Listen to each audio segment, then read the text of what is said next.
This is Jordan Page, and you are listening to Liberty Movement Radio because you can handle the truth.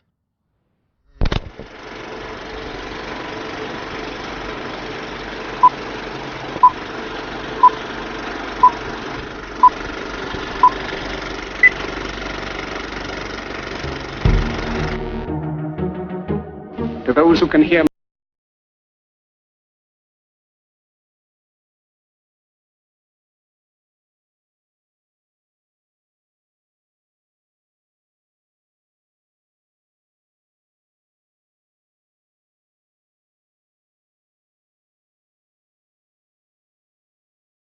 Welcome to the bleeding edge of talk radio, coming to you live from the beating heart of America's streets, Shamrocks and Shenanigans, putting the liberty in Liberty Movement Radio.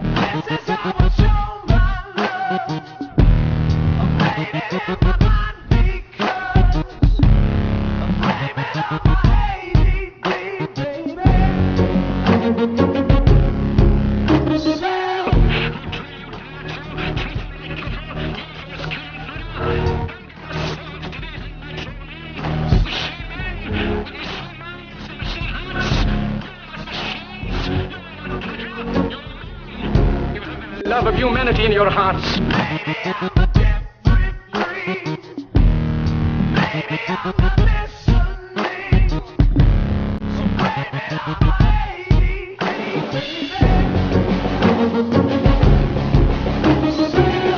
You don't hate, only the unloved hate, the unloved and the unnatural.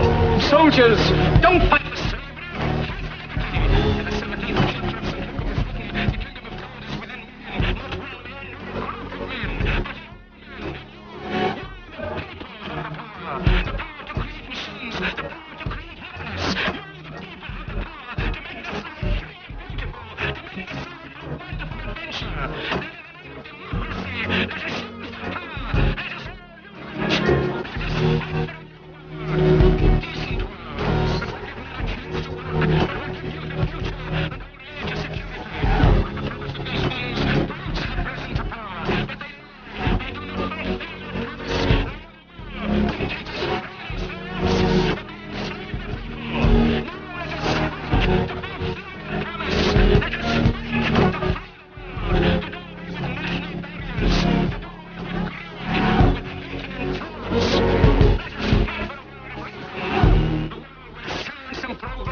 Welcome to this week's episode of Shamrocks and Shenanigans. I'm your host, and I have my lovely co-host over here, Sil. And for those of you who are tuning in just via radio and not watching the broadcast, the live stream, then you won't be able to see her, but you can hear her. Hello, Sil. Can you speak? Can you hear me? Yeah, I'm sorry. I had my camera or my microphone muted. Your volume is really low now for some reason. It was much higher before. Really? Yeah. Don't know what to do with that. It was fine a while ago. Maybe I'll just have to scream. Huh. Let me see if I can turn you up a little bit. I figured you could. Let's see how that is. Okay.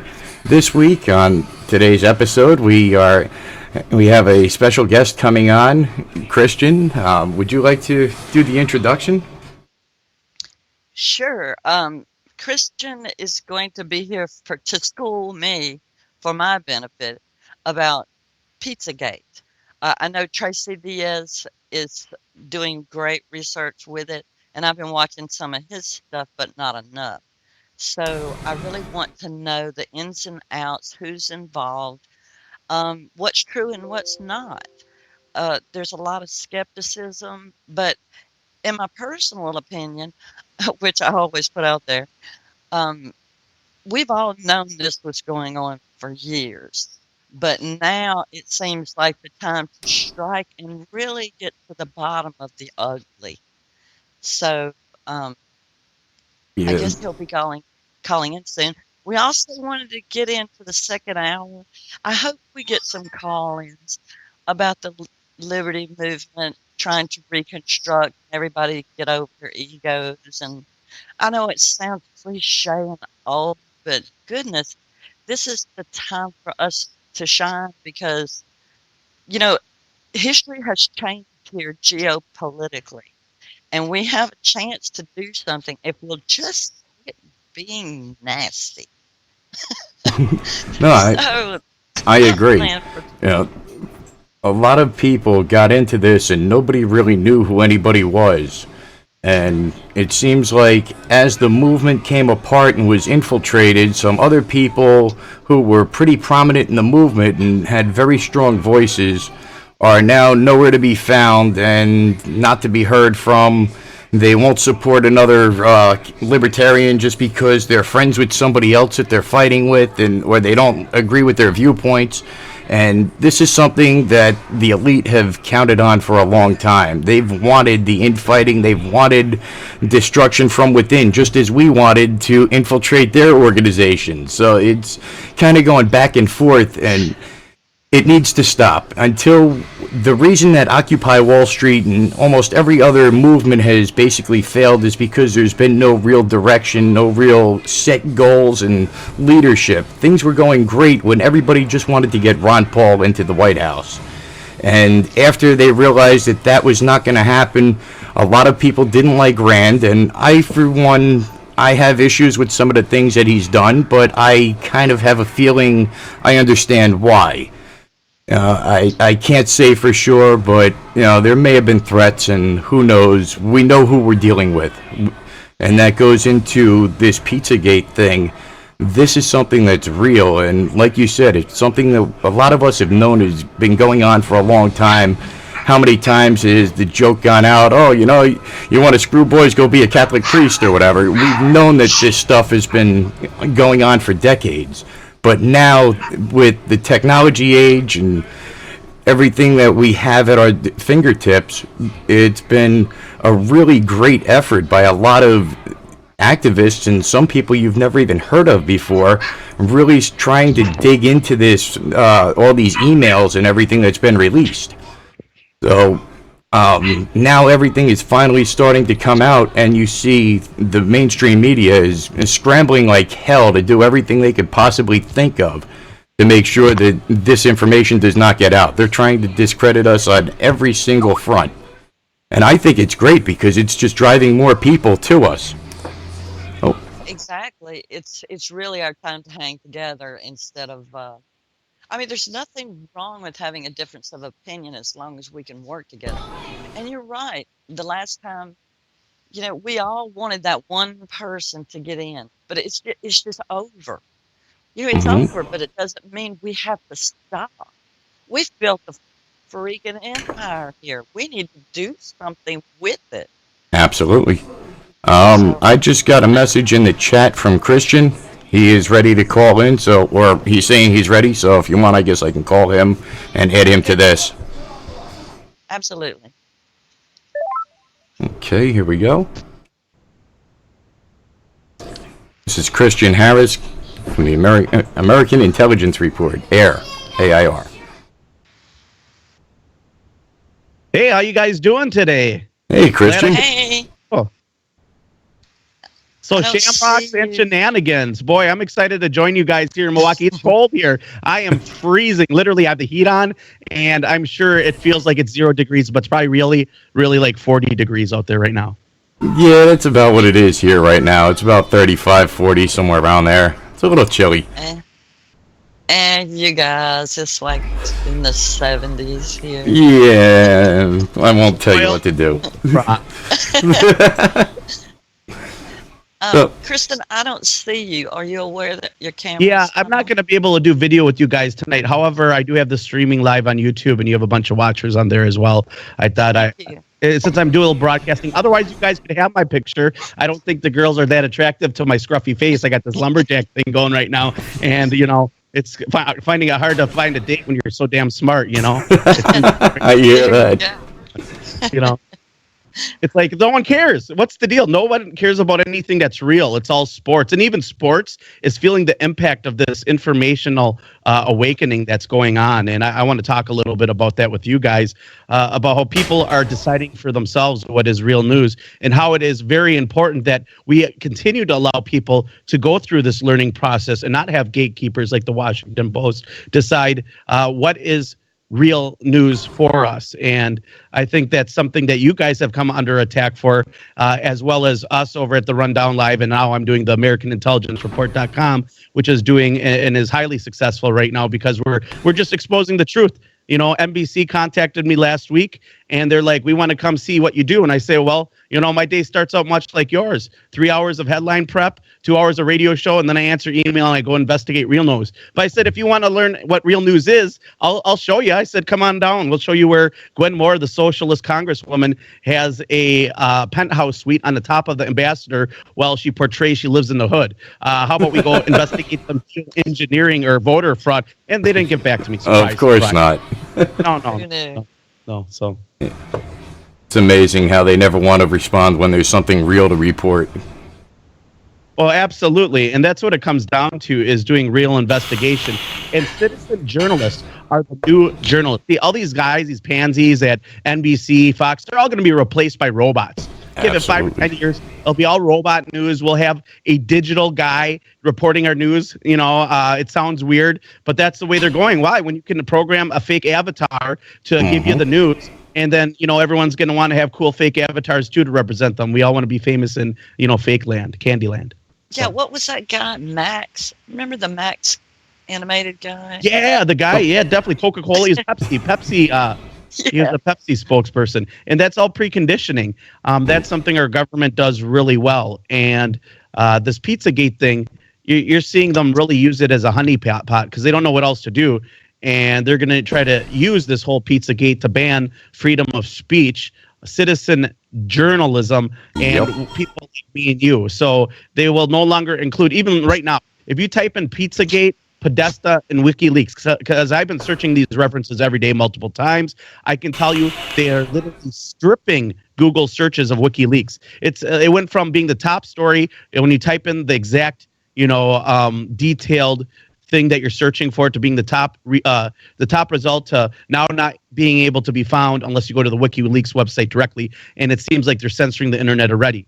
Google, Facebook's going to be their Twitter, and there's going to be this call, much like in the UK, to censor the internet. And I'm concerned about this. I think that the alternative media needs to come together. And I know we talked a little bit about that offline, how a lot of the old school, the people who are burnt out, let's just call them that. They're the old school activists. A lot of them are just making good money blogging, or they don't even have to blog. They just run the websites and other people write for them. And they don't have to go to things like Standing Rock like Derek Bros did, or they don't have to go to things like, we had Sherman Park riots here in Milwaukee like I did, or the RNC, riots. They don't have to go to that stuff. They can send someone. And the truth is we need all feet and all personnel to the front lines, because this is the battle for our freedom of speech. This is the attack on America and our sovereignty. And it starts with, of course, our First Amendment. If they can get our freedom of speech, they can get everything else. Sorry for the rant. No, I loved it. We had the problem last night. I absolutely want to make it public. Tracy, when she went on her show, they flooded our servers. I've only seen that happen one other time, and there was a reason for it. Yeah, they were trying to hit Ajax admin files, and the bots were hitting us a few hundred times a minute, so they ended up flooding it and crashing it. But thankfully, Ratty and I were able to work on it and get it all worked out, and we should be good to go tonight. And by the way, let me just put it out there, if there's anybody out there who's having a problem trying to get in on the LibertyMovementRadio.com servers, please let us know somehow. Get us an email or message or something, and let us know if we're sounding good or what the story is, because everything's all fresh. We had to redo everything last night. Yes. Yeah, I've been getting hammered here too at the American Intelligence Report, and I have professional class 100 megabyte per second, like the top of the line internet that you can have. Like literally without inventing my own internet and finding a gateway to connect to the Time Warner cable. No idea how else I could go faster. And they're still flooding my signal and my show every day since I had Doc Marquis on. Doc Marquis was a former witch. He claimed that he was a 7th generation witch trained by individuals who were involved in a cult. And I thought it was really important to have him on to have a better understanding of what Pizzagate is. Just like when spirit cooking was announced, and for the listeners out there who don't know what spirit cooking is, it's a postmodern chaos magic disguised as released by Julian Assange. It talks about how Tony Podesta and John Podesta were going to go to a spirit cooking meal.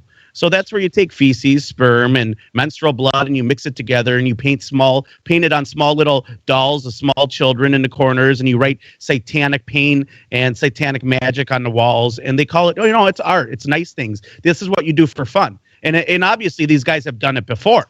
Spirit cooking. They're like, yeah, I'll see if John's ready for that. Sounds like fun. Let's see. Bring the real stuff. I mean, how are you going to eat dinner and then go spirit cooking? I mean, come on. Seriously? So when you start looking into this thing, the cult is very important. So Doc Marquis came on, and just like with spirit cooking, I got one of the top Satanists in our country on to talk about spirit cooking. So I had Doc Marquis on to talk about witchcraft because it was starting to come out that they were talking about Molech. If you look in the WikiLeaks, there's an email between Hillary Clinton and a staffer about sacrificing a chicken to Moloch. So what we're looking at here is a Luciferian Satanism, because Moloch is a giant bull, but it represents the sun god, or it's sun worship. And as far back as I can tell, almost all sun worship stems back to Babylon. In fact, the reason why a king wears a crown is because it represents the sun, because when the king walks around, he illuminates those around him. And that's why every king wears a crown. It represents the sun. It's illumination. And again, that stems from Babylon. Nimrod was known as the first king to wear a crown, and he was the first sun deity. And that's where we get Christmas from. His son Tammuz was born on December 25th. It was an immaculate conception when his body was cut into 14 pieces, and his wife incestuously reanimated his private parts and then mummified his phallic. And that's where we get all these obelisks from. So, but it all ties together, this mystery Babylon religion, because child sacrifice hasn't gone away. It's just gone underground.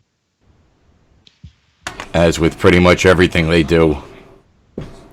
They're in your face about it, but they have a way of being so discreet, and you would never know it. You'd pass right by these establishments and these people, and you would have no clue who you're involved with or who you're passing by.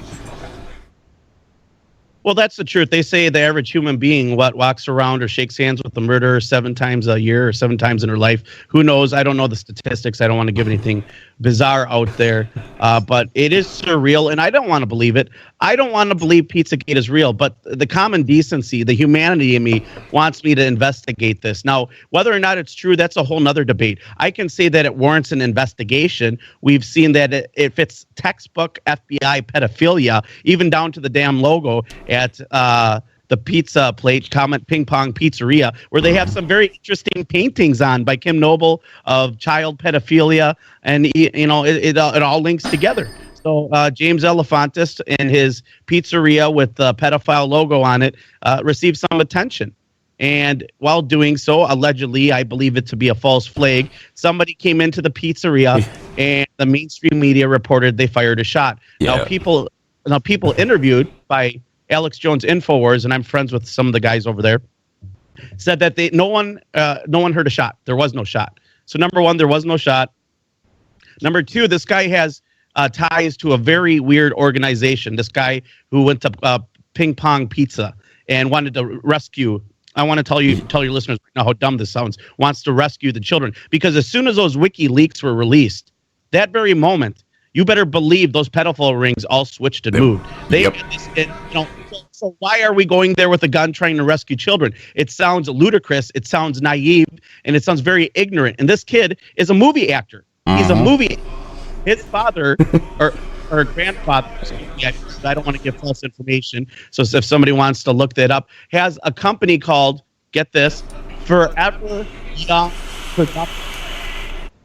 Young Productions, and it's a big heart on it, and you couldn't make this stuff up. It's like horror movies, bizarre stuff, and when you go to his About Me page or the About Us page, and you want to learn who this guy is, Harry Welch homepage, he is like the textbook gatekeeper. I'm not saying he is. He could be a very genuine good guy, but Harry Welch Jr., who I'm about to show the people in the chat, Harry Welch Jr., owner of Forever Young Productions, worked in broadcasting industry for 25 years. Dozens of Harry's articles have been published in several national magazines. He has written over 35 screenplays. Now get this. Harry has been married to his wife, Terry. They have 3 children, Lee, Blair, and guess what? Edgar Madison Welch. Wow. This guy was selected as the arbitrator in the North Carolina Dental Association. Stellar, elected president of the North Carolina Crime Stoppers Association. Stellar served as an executive director for Protect a Child. Director of Protect a Child, a national nonprofit organization to prevent abuse and abduction of children. So, either this guy fits the archetype of the ultimate gatekeeper of somebody that you would want to protect child pedophile rings, or this guy's a genuinely good person and his son is genuinely good and he's misguided and he went and did these things. I don't know. Things I've noticed as a person who's investigating these Pizzagate claims. Now, if you go to the Internet Movie Database, IMDb, and you type this kid's name, it comes up with all his movies and the list of everything that he's in.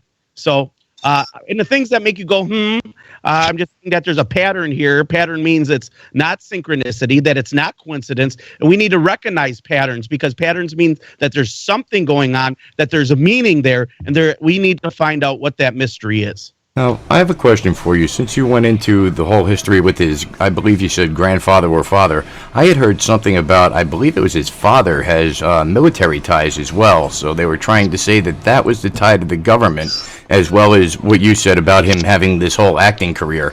And I believe there were several activists who have done the videos to show that.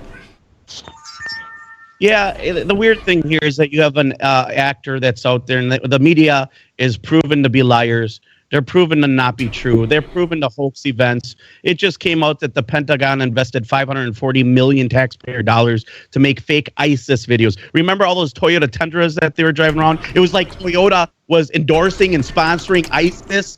Everyone is all decked out and they come with the cool gun turrets. Surprise, ISIS videos are fake and they were paid for by our government to be made in Europe.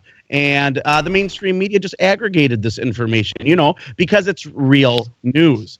Not really. And so here we could see very easily how an actor like Edgar Addison Welch, who may have been a victim himself, could easily be talked into doing this, especially when he knows who his handlers are. And you better believe there's many handlers when you're talking about child sex rings. Exactly. And so, in my opinion, it could have been a false flag, could have been all theater, and he was put there so that they could write this fake news narrative and try to ram through some legislation to prevent citizen journalism and prevent journalists from reporting real news to try to discredit us.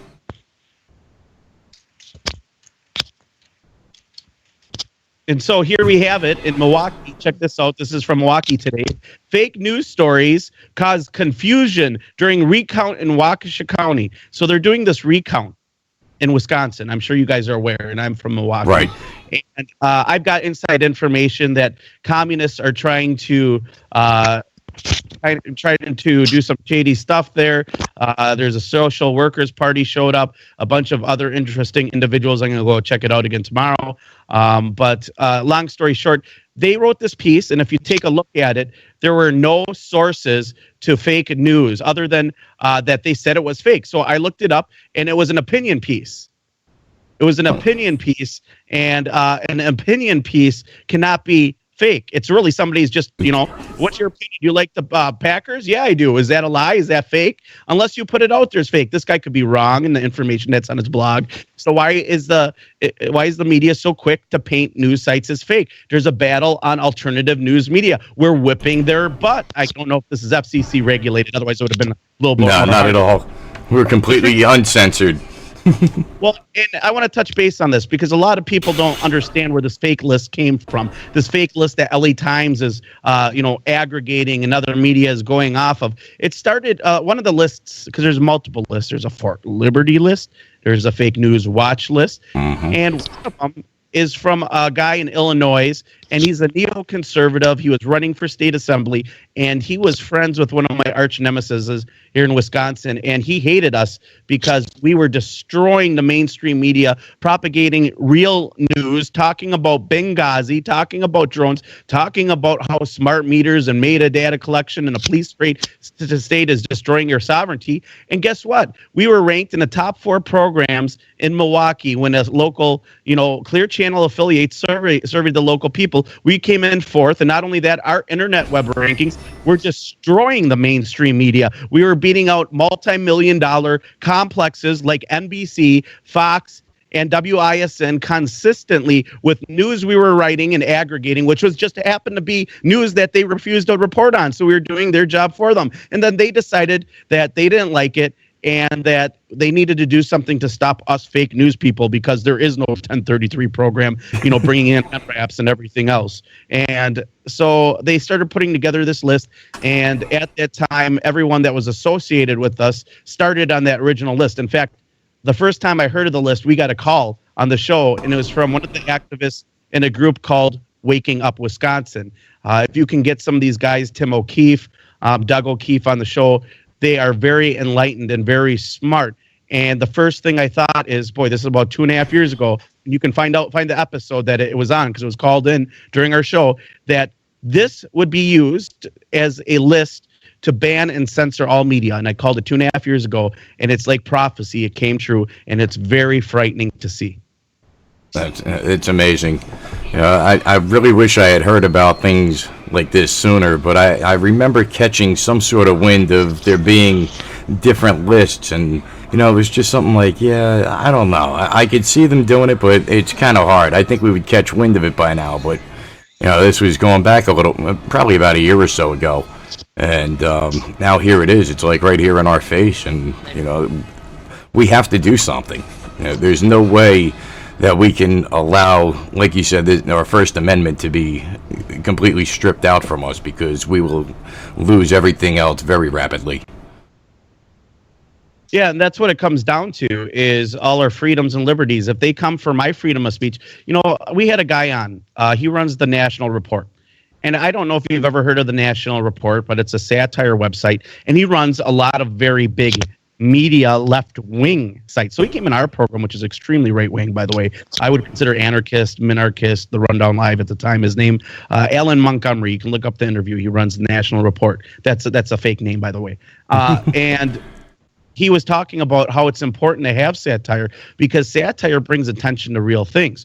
So, like, for example, when Colorado legalized marijuana, his people wrote an article that the jails are going to release marijuana offenders, and that people need to come and call their local sheriff in order to get them released. And it made mainstream news accidentally. And all these families, thousands of families, were calling jail cells, excited with joy that they're going to get their loved ones back. And you know what it did? Wow. It forced them to consider letting go of some of these marijuana users. Now, I'm saying satire is important, but if you fall for satire, you read The Onion and you believe it to be real, it's your own fault. And that's whoopsies. That's the problem, though, is there's a lot of people where they just go down the list on their Facebook status or on their Twitter feed, and they see all of these different headlines, and a lot of times the article or the actual source is very small print, and they're just seeing these big headlines, and they're from these satire sites, and they take it to be real, and they just hit that share button. And there's a problem with that. You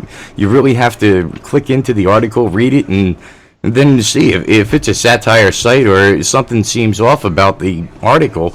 You have to try and back it up with other sources before you go and share it. Well, I don't know what's going on here. The mainstream media aggregates satire all the time. It's just that now they're on a level playing field with the free market internet, and they're losing. They're losing because the satire is better. They're losing because the activists are better. They're losing because they can't be every place at one time. And citizen journalist networks that people have built the foundation for, that like you guys and us and people all over the country from different branches of different beliefs, all could unify. It's crazy when you have an Occupy movement that realizes that giant corporations are the problem, and then you have a Tea Party movement that realizes giant government is the problem, and then they go, well, boy, they're in bed together, so we don't really disagree on all that much. So maybe we can work together and destroy this common evil. And that's what you saw 4 years ago, 5 years ago. Look at people like Nick Burnaby, who runs March on Monsanto. I would consider him more left-wing, but he's still liberty-minded, and he understands where we come from. He can respect our opinion, even though we don't agree. You can look at people, though, that are not so, kind. You look at the Adam Kokishes out there. I'm not throwing him out of the bus, but the guy's a dog. He goes after it, not in a bad way, but he's an attack dog. He's attacking people. He wants to go after people. We need unity in the liberty movement. I agree with you 100% on the unity front. As far as Adam goes, I understand why he is the way he is to a certain, now. I've got nothing but admiration and respect for him, and he's definitely got a huge pair of brass balls. And people have to really kind of respect what he did and why he did it and the amount of attention that he was able to draw to something. And, he got his nuts in a ringer, so to speak, but, Well, that's just it. Actually, speaking of people that defend other people's opinions, Adam has always advocated kind of and hung with Code Pink. And they're totally liberal. I agree with Pink, Medea Benjamin. Forget, screw drones. And I'm not saying I disagree with Adam Kokesh. I'm just saying that instead of attacking each other on microaggressions, we need to find unity in things that bond us. That was my only point. It had nothing to do with to make this boy Adam Kokesh. I don't dislike the guy. I don't think he's bad for liberty. I'm just giving you an example. And I could say Alex Jones is sensational. And is that newsworthy? Is that something wrong?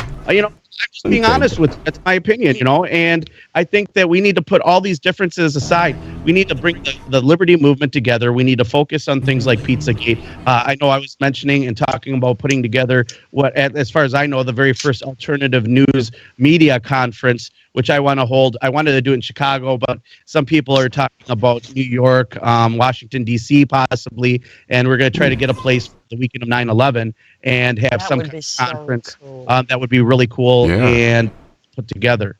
So it would be so nice for social media to get what they deserve. They just go and get beat up, and nobody. All we ever get is cut off. So that would kind of be honoring them, which I like a lot, especially the guys in the trenches.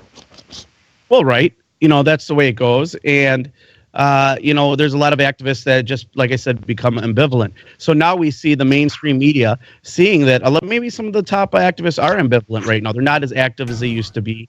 A lot of them are pursuing dreams or doing comic books or movies or whatever it might be that they so choose is good for liberty. And whatever you do, whatever you love, go for your passion. I've always said that. But at the same time, if you're good at something, and you can cause a greater change in that area, do it.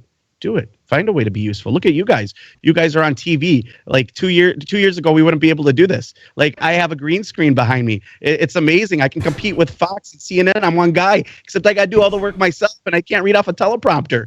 Be the change. Investigate Pizzagate. What's wrong about investigating Pizzagate? I still don't understand. Also, I think it's really important that you guys see this. I put together a riveting article, and you guys can feel free to aggregate it. Anyone out there can share my stuff on the American Intelligence Report. Here's an article I put out, and it is factual. Mainstream media unable to source fake Pizzagate claims. You guys are following me? They couldn't link or source any evidence that Pizzagate was in all reality a fake PSYOP or a fake program. In fact, there was no investigation. And when I went to multiple sites, here they are: CNN, Washington Post, ABC, NBC, Vox, New York Times. There was not one link to a site that was fake news that propagated that Pizzagate was indeed originated from fake news sites. It all said that WikiLeaks released it and it was misinterpreted by Reddit users and fake news sites. Well, what fake news sites? I want to know what fake news site you're talking about? I want to see the articles. I want to see the links. I want to know what's going on there. There's no sources. What kind of journalism is this? No one would take me serious in journalism if I would just link to other carousel sites that had no sources. So it's like clickbait. They're becoming the fake news that they claim that we are by literally reporting garbage that Pizzagate is fake, and they're literally in a disgusting manner, becoming gatekeepers for these people. Yeah, I'm here. You're absolutely right. I heard you. It's very sickening, but at the same time, they don't realize that they're actually digging their own graves. And they just, it's almost like I want to say we've won, but they haven't given up yet. You know, they just haven't realized it or whatever, but I don't know. I know that there's still a lot of money, a lot of power, and a lot of fight left in them, and they're not going to go down easy. Well, they're really looking stupid right now. They're scrambling. Absolutely. We've made fools out of them. Everybody has. There's part of me that wants to believe that, but the investigator wants me to tell you that this is the tip of the iceberg, and not only that, it's literally they're willing. Think of it this way: they're willing to expose Pizzagate and bring so much attention to alternative media because there's something so much more sinister that they'd like to cover up. The truth is Pizzagate is the tip of the iceberg, and once you start looking into these things, it's going to get worse and worse. And since they're willing to take the fall with Podesta, they're willing to take the fall and give the main alternative media all this attention on Pizzagate, because if they didn't say anything about Pizzagate, it'd probably go away. If they didn't portray the media, it'd probably go away. So it's a dangerous decision to aggregate Pizzagate. What was it in the 70s? People would jump off the World Trade Center, not the World Trade Center, the Empire State Building, and some sick individual the next day would go up there and repeat it. What they're going to do is going to get people to look into what is real news. And I'm okay with that, but the question is why are they making such a large sacrifice? There's something here that is far worse than anything you can imagine. You think child trafficking is bad? I talked to Jay Dyer. He wrote a book called Esoteric Hollywood. He was on the American Intelligence Report on Monday last week, and we're talking like torture chambers and kill parties and blood sacrifices and completely underground occult rituals. And just think about it this way: Planned Parenthood can cart baby parts where me and you can't. There's something really weird going on there. It's all linked. CPS, children disappearing. By the way, if you guys have never looked into this, Oklahoma misplaced 78 children. No one goes and looks for them because their parents are drug dealers or drug addicts. In jail, or they think that they kidnapped, or they think they kidnapped their kid, and so it's all paperwork. So where do these kids?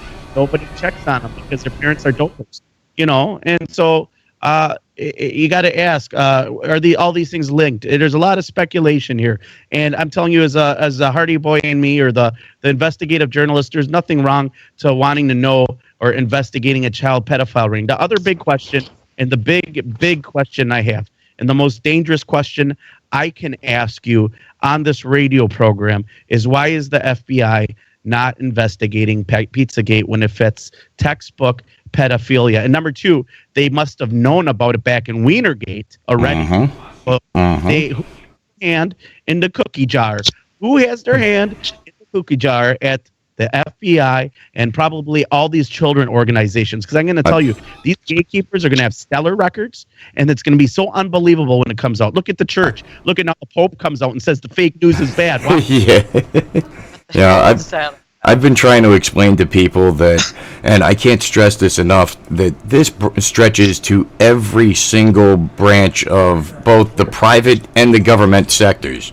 There are people in every single facet of life that are implicated in this ring in one way or another. It goes from your president's office all the way down to the local garbage man and everybody in between, and you just don't know who's who. So there's going to be a lot of people that are just in awe over. They're not going to believe themselves that these people were involved in this when it finally does come out. Well, and that's just it. Well, how's the public going to react? Because Pizzagate is out of the box. And unless they do mass censorship, that means YouTube, that means all these other different organizations like Twitter, unless they all start censoring Pizzagate, it's not going to go away. It's going to grow. This week, I have the third most watched video on YouTube that was released in the last 7 days on Pizzagate. It's going to reach 60,000 views tonight.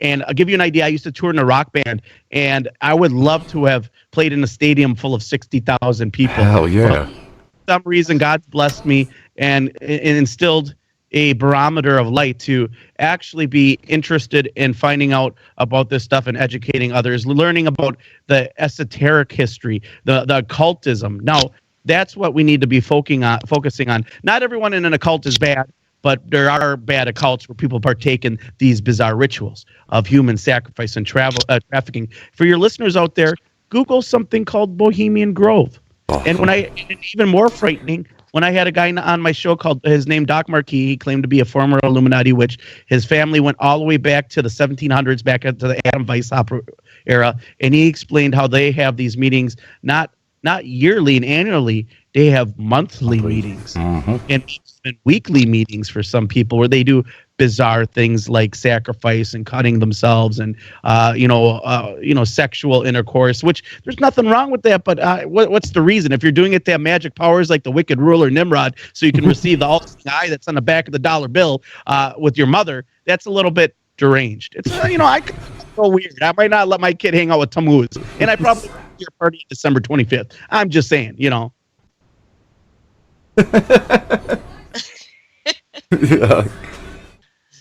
Wow. Tell me, I want to know what parts are fake, because there are some ridiculous things going on online. On the Pizzagate stuff? Yeah. Well, when we're looking at Pizzagate, I'm really nervous about all the entertainment news that's coming out that's literally being vampires for your time. Okay, so there are movie actors that have been sexually abused. I wouldn't even doubt that a lot of them have been in their youth, that have been brought up in the entertainment industry. But when we start looking at almost every Kanye West Insane Asylum, or what is the new ones? The two girls from that, what was it? Not Growing Pains, Full House. It Mary-Kate and Ashley? Yeah.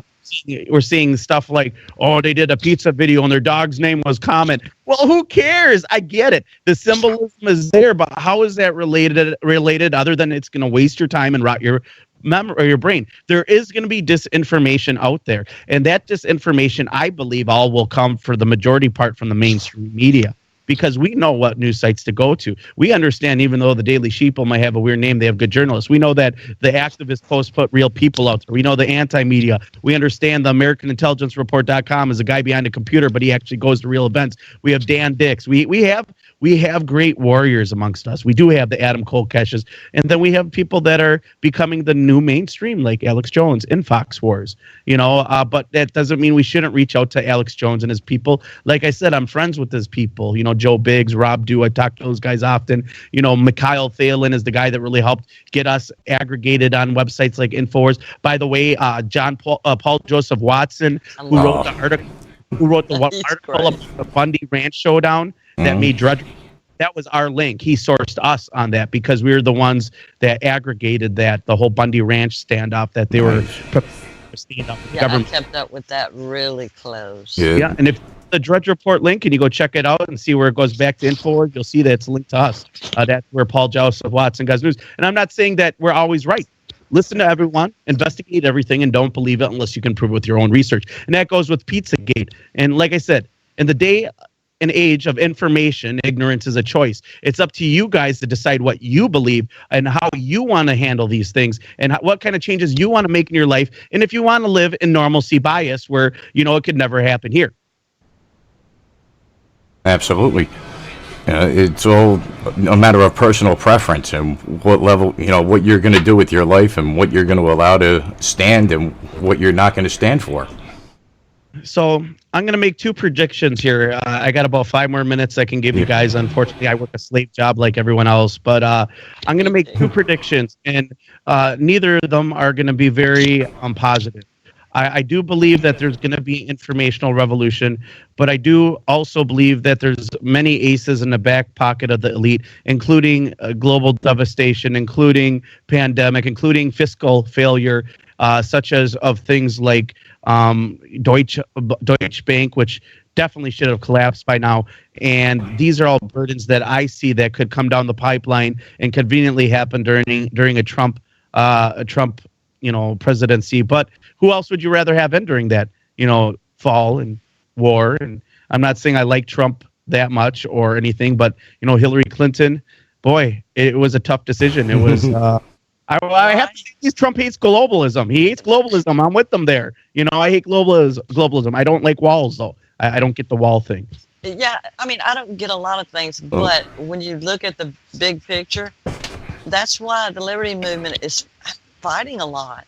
Is because of this Trump thing. Yep. And just because Gary some Johnson people chose an avenue to try to, like Donald Trump has really already served his purpose. I mean, geopolitically, we're okay right now. We bought some time. You know what I'm saying? Yeah, absolutely. Like Hillary, if Hillary was in, needs to crash and burn. We would already be at World War III if Hillary had gotten the win. So in that regard, I agree. And this is where libertarians really need to put it down. It's over. It's done with. Now it's a matter of dealing with the animal that you have in there, just as it's been. So I guess we kind of kicked the can down the road a little bit. But, at least we bought us the time, which is what we really needed at this point because the movement has been so broken. Look, he got the people to stand up. He got the people to say, fuck the media. He kicked the criminals out of the White House. I'm good to go. I mean, what else better could we have hoped for? I mean, the Libertarian Party was never giving in. And they shouldn't have. They sold out. I agree. Look at Gary Johnson. And 2 weeks ago, I was hanging out. Well, I got the opportunity to spend a little time with people like Sean Stone, Roger Stone, Jim Mars, and I was among greatness. I was blessed to be able to be at Judith Baker's JFK conference and helping her out personally. And the sentiment is everyone's really excited about Trump. And I can understand why they're excited about Trump because he's done more just running for president than the last 20 have by exposing the 28 redacted pages and how big of a fake our media is. Wasn't it our media that said that he wasn't going to win? Mm-hmm. And it just shows how fake the media is. And for the listeners out there who are worried about fake media, Google something called Operation Mockingbird. That should be the new trigger word, Operation Mockingbird. If you want to learn about fake news, learn about the CIA writing fake news stories for the mainstream publications to this very day. And they even, check this out, Abby Martin exposed this. Under Operation Mockingbird, they even have a warehouse full of individuals that have up to 10 fake shill social media accounts. And then they argue on Facebook and Twitter and YouTube relentlessly the current administration's policies, no matter how much you disagree with them, just to troll, and hopefully they win your point of view. It's a form of social engineering. I've heard that. Relentlessly. That's insane. I've heard that from multiple sources over the years that it's actually been confirmed about that whole warehouse-sized room, basically, that these people have up to 10 different identities for different social media accounts, and that's all they do is troll pages and have dissenting opinions and everything and try and stir up all this controversy. Yeah, I think Luke did a piece on that. And you can actually go as far back as look up Operation Northwoods. Northwoods, that's another one, yeah. Oh, man. I printed it out. I couldn't believe it, and now it's just common knowledge. So I'm just like I always Sandy Hook. I like to leave a cliffhanger when I leave. So I want to ask you guys really quickly, if it's okay. I just want to mention and ask you. We talked about the Titanic a little bit earlier, but did you know that J.P. Morgan would have never been in business if the Titanic did not sink? Most people don't understand the fraud there and how they put all their opponents of the Federal Reserve, the Astors, and all the money on the ship, and then they sank it, and all these wealthy people that were against the Federal Reserve died. And it was convenient. There was rafts there, hours before the ship sank. There's a whole bunch of questionable stuff. And then they sank it in the deepest part of the ocean, and it was illegal to go look for it for a while. Maybe it's because it might not have been the Titanic that sank, but I left that out there for your listeners. If you want to hear more about that, you guys can tune into the American Intelligence Report. I'm live Monday through Friday on truthfrequencyradio.com, Denver 90.7, Eugene, Oregon 97.3. We've added new affiliates in California and Minnesota, and I appreciate you guys having having me on. Again, AmericanIntelligenceReport.com. I also have a very free Google Play app. It has all our episodes. Like I said, I had Fritz Springmeyer on, Doc Marquis, Jay Dyer. I had Cassius Kamarampi from the Anti-Media. Real activists, real people, intelligent news for intelligent people. And I'm Kriston T. Harris. I've been doing this for 5 or 6 years, and I'm so blessed to have friends and meet people like you every day. And I'd love to come back anytime. I mean, I wish I had more time today to actually, because I could talk another 2 hours. There's so much backstory when you get into the occult version, the spirit cooking, all the weird Pizzagate handkerchief writings. Like he misplaced his or left his handkerchief at a home showing, which was pizza related and had maps on it. John Podesta. There's so much weird stuff out there. Look it up in the WikiLeaks. Pizza is code word for little girl, pasta, little boy. He said, I'd like to play dominoes, or which is better to play dominoes on, pasta or cheese. Dominoes is for BDSM. And it's just all there, guys. Look it up and get everything. Listen to everyone and don't believe it unless you can prove it with your own research, guys. Thank you guys again for having me on. And you can also email me, showtips@AmericanIntelligenceReport.com. Find me on Facebook, Twitter, and by the way, my YouTube's been blowing up. Share everything. You can post it on any of your sites. I just want the information out there. And if you link back to me, I'd like that too. That'd be nice of you guys. Share the love. Awesome. Definitely will do. Thank you. Let's keep up. Yeah, definitely.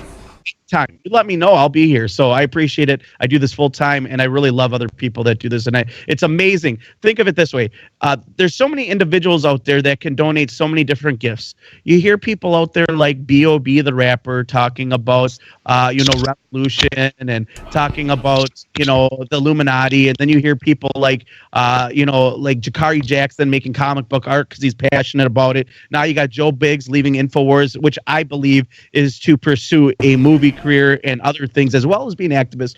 I'm just throwing it out there. I don't know I haven't talked with him since he left InfoWars. I've tried to shoot him a few texts just to find out, what his plans are, but he'll let us know when he's ready. Also, whatever your ability is, use it to do awesome stuff. There's people out there that don't have time. They have families and they can't research this news. So they depend on people like you and me to give them accurate information.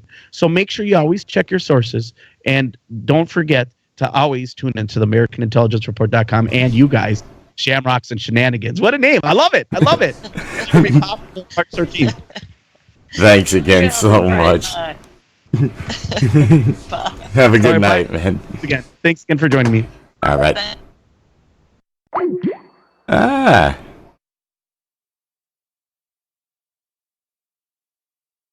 And hold on, I have to get Sil back. We got disconnected. Apparently he ended the call and we... Okay, apparently I guess when Christian ended the call, we got disconnected. thanks, Skype. Yeah, right. So we are back, and with that, I am going to say it is coming up on top of the hour. We might as well go to the break and refill our cups and do whatever else we have to do, and we should be back here in about 9 minutes. I'm Derek J. You're listening to Liberty Movement Radio at libertymovementradio.com.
fucking ground. I said I'll take this whole world and burn it down. This nation's fire is set, nothing can stop us now. Burn! Burn! Burn! Burn! Burn to the ground! This is Adam Kokesh of thefreedomline.com, home of the most important book for freedom ever, and you're listening to Liberty Movement Radio.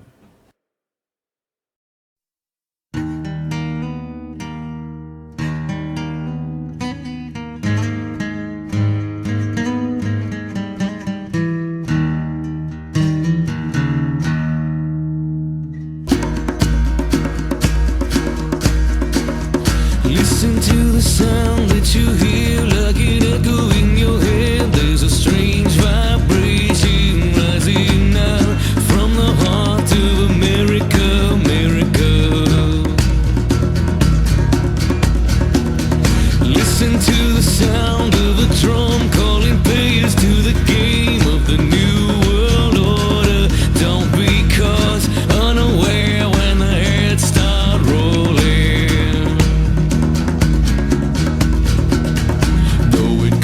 Happen here, I know it wouldn't happen here.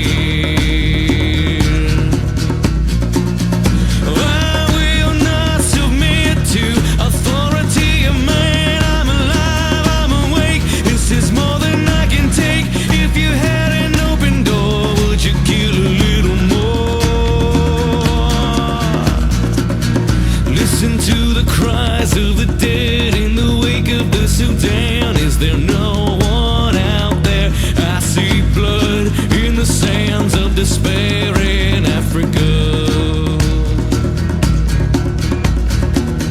Listen to the sound of applause in a chamber full of men selling out their people as they plan their assault on the heart of America. No, it couldn't happen here. I know it wouldn't happen here. I will not submit to authority of man. I'm alive, I'm awake. This is more than I can take. If you had an open door, would you kill a little more?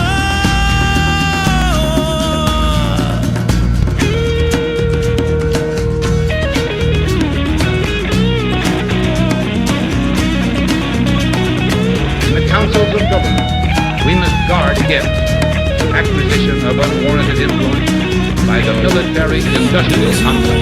Machine in motion and the bullets fall as rain, and the light in the eyes of the innocent has faded into pain. Yesterday I knew the world was spinning toward the end, but today I see the wasteland, and it's too late to pretend.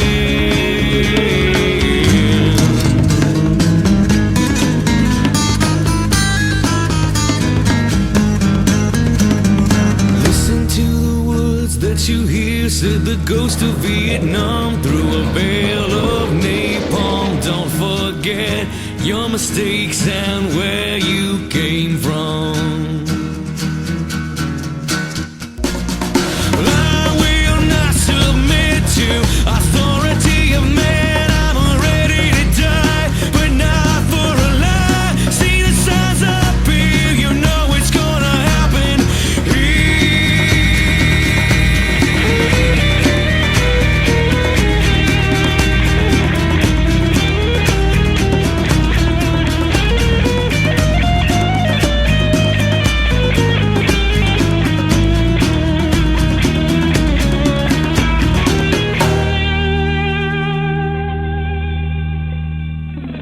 This is Derek Bros of the Conscious Resistance Network, and you're listening to Liberty Movement Radio. Welcome to the bleeding edge of talk radio, coming to you live from the beating heart of America's streets, Shamrocks and Shenanigans, putting the liberty in Liberty Movement Radio. And welcome back to Shamrocks and Shenanigans. I'm your host, King, and the lovely co-host, Sil. I keep calling you Sil over here, and I don't know, man.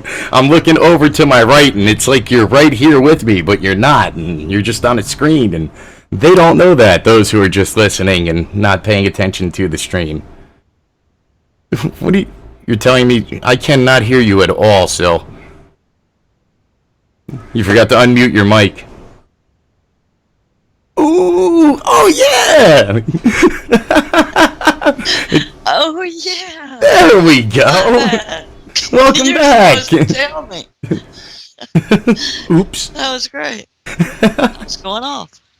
Oh. I was like, don't tell them we're not together. We'll be in the backyard. Sorry, I let the cat out of the bag. That's okay. One day we'll have a studio and all live together so they can nuke us all at one time. Pretty much, sounds right. I mean, if they really wanted to tell where we were, I'm sure they could log into all the different places that we are and tell that there's different streams coming from different IPs, and they would know we're in different regions of the country. But yeah, you know that big drone that lives on my street? Yeah, you were telling me about that the other day. That's crazy. That damn thing was the biggest thing I've ever seen. It was bigger than the Starship Enterprise. My mother, we were in the car and we were coming back from the grocery, which is close to here, and we turned in my neighborhood and made a right onto my street. And she just slammed on the brakes and looked up. I mean, this thing was riding low too. It wasn't even high, and it was just like hovering. It was white. It was so sheen white. You know what I'm saying? Like, it's no way you could mistake it. And I'm like, where is everybody? They should be in the streets with cameras. Seriously. Drones are illegal here. And like big it was ones just like that. hovering I mean, there? Small ones, but What happened? It was just hovering in the sky, or it was just moving through, going somewhere?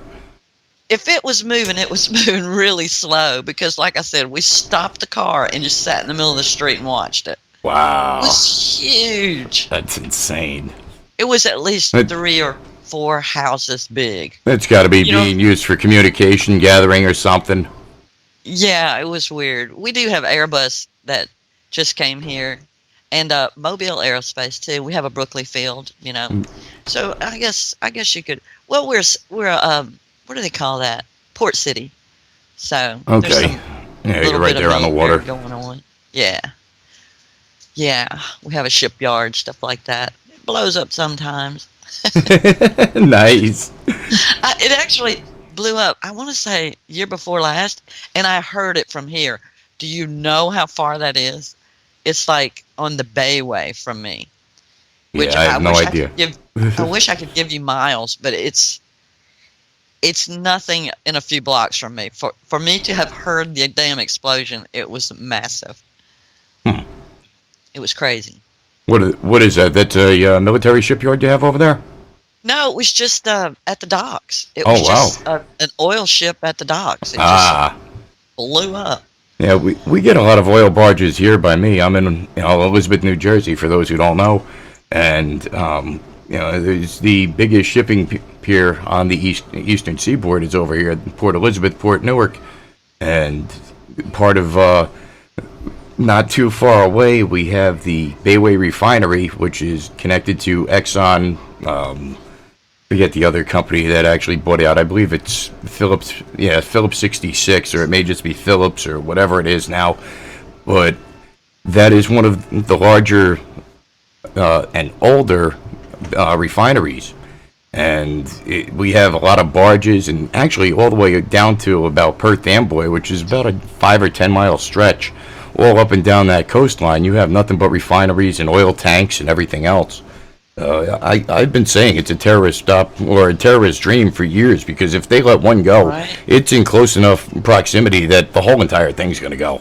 The way those pipelines and all are, it's all going to go. It's a really scary thought when you think about, when it comes down to stuff. I had some conversations with Don about it. And Sherrod about what I should do and where I'm located, because everybody should have a plan, Mm-hmm. And I was rather screwed, because Well, I live on the coast, and straight up is the only way out, basically, because going toward Texas would be dumb. I was told. Yeah. But straight up is like a straight shot I-10, and if you didn't get out within 5 to 10 minutes, you're never done. make it because of the traffic. Yep. So yeah. Yeah. My idea was a boat. I have a lot of throughways by me.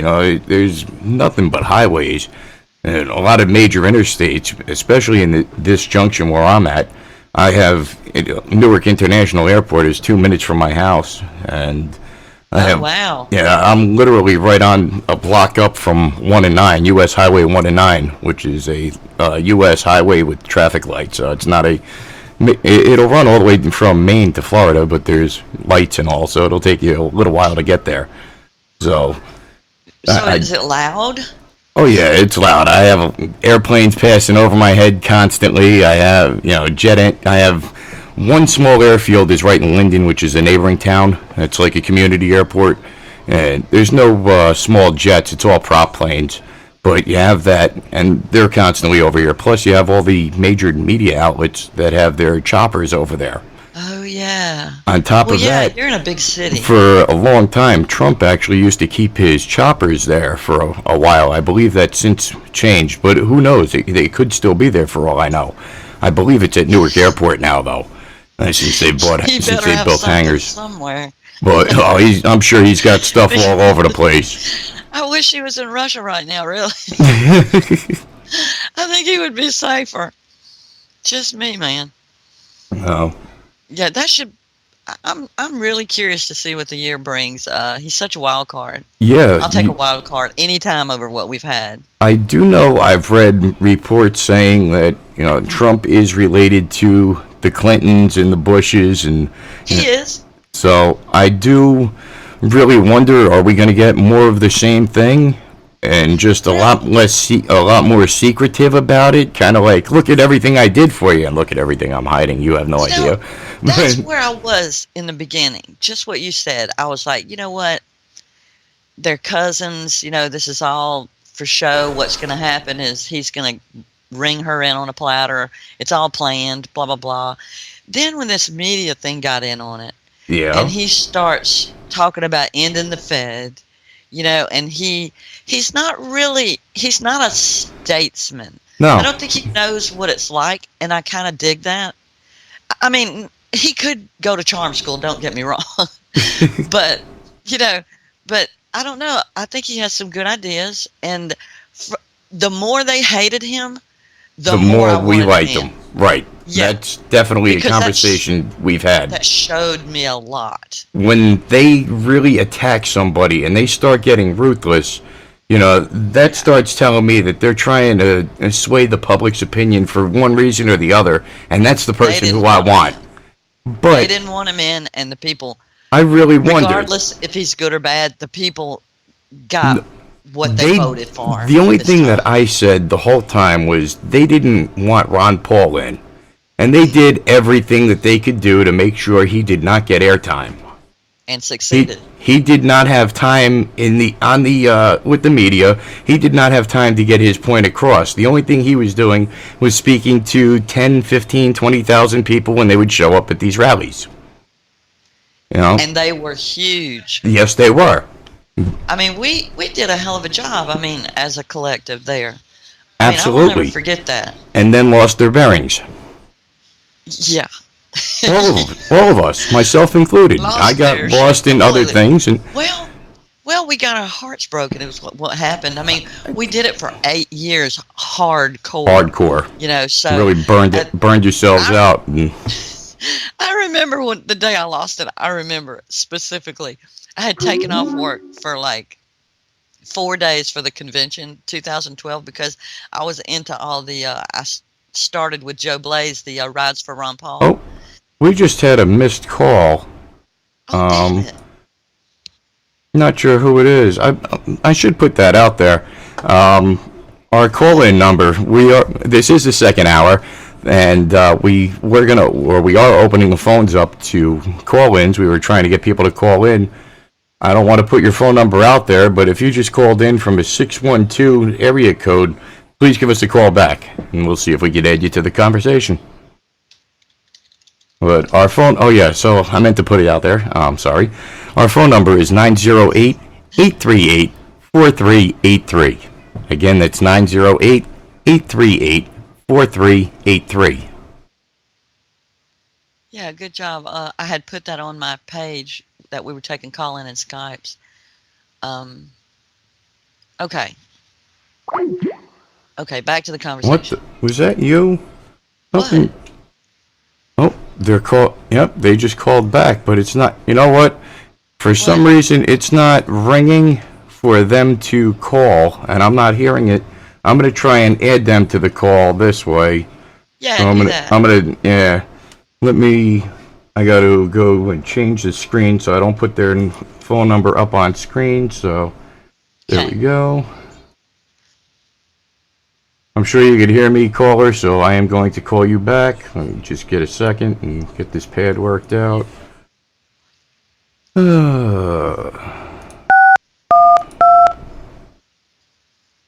I hope it's Gigi.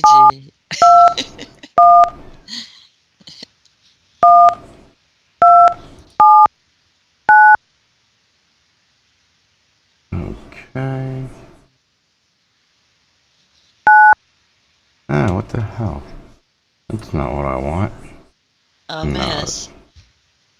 This thing ain't working. We need a star 69. Yeah, right? Come on. Yeah, they're calling. Oh, good. I hear them. They're calling up. It's calling on my phone. Yeah, they're calling on my cell phone. It came through on my phone. That's weird. Yeah, I know when we were on the weekend review, we were having problems. It's coming through as a separate call, though. That's the problem. I won't be able to merge them. Well, yeah, but I think it's going to put answer the call and tell them to Skype in. They're trying. They probably don't have Skype, and they're trying to call in. Well, that sucks. What's wrong with our situation? I'm trying to work on it. Give me a minute. Okay. Yeah, gotta love it. Always something. I'm so, it's like, come on, tech guy, come on. Yeah, this is where I need something. Right. Oh, man. It is not letting me... It's weird. It has a dial pad here, but it won't let me add an actual dialed call. Add people to this call. It's good we're finding that out now.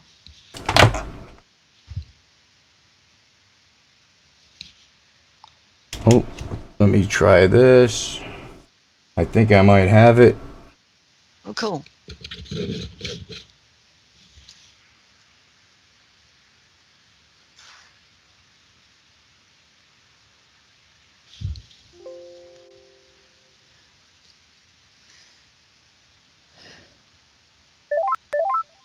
Aha! It should be dialing. Aha! Nice. Mystery guest. I think. We'll see if they answer.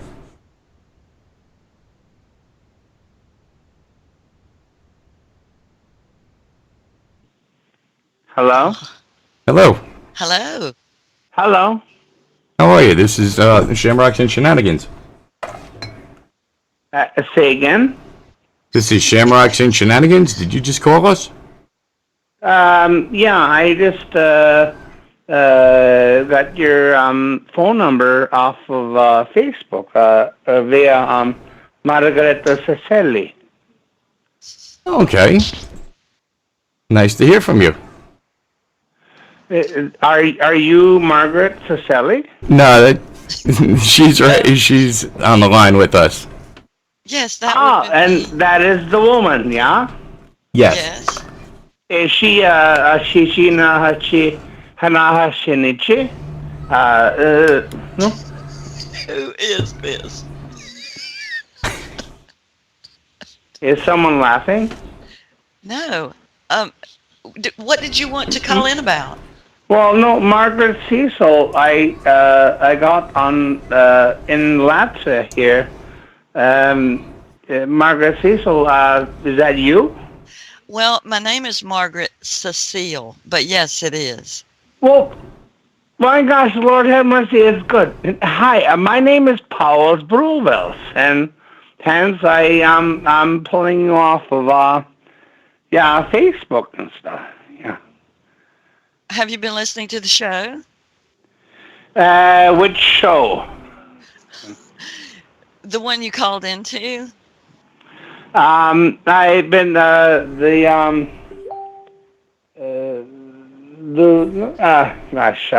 do they call it?